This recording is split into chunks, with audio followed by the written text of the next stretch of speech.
ഈ പരിപാടി ഔപചാരികമായി ഉദ്ഘാടനം ചെയ്തതിന്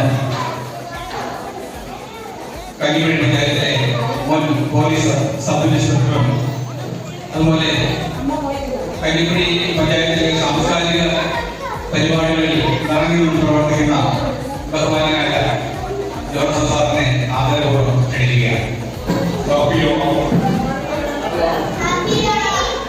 ഇന്ന് ചുരുളിയുള്ള നമ്മുടെ ഈ ക്ലബിന്റെ സാമൂഹിക ഗ്രന്ഥശാല ക്ലബിന്റെ ഈ ഓണാഘോഷ പരിപാടികളെന്ന് ഞാൻ അറിയാൻ വന്നതാണ്. പക്ഷേ സുമാരസ്ഥാപനമായിട്ട് വർഷങ്ങളായിട്ടുള്ള പരിചയം ഇരിക്കുന്ന ആൾക്കാരുമായിട്ടുള്ള വർഷങ്ങളായിട്ടുള്ള പരിചയം ഇതെല്ലാം വെച്ച് ഞാൻ കൈപ്പിടിയിൽ പോലീസിൽ പ്രസവം ജോലി ചെയ്തു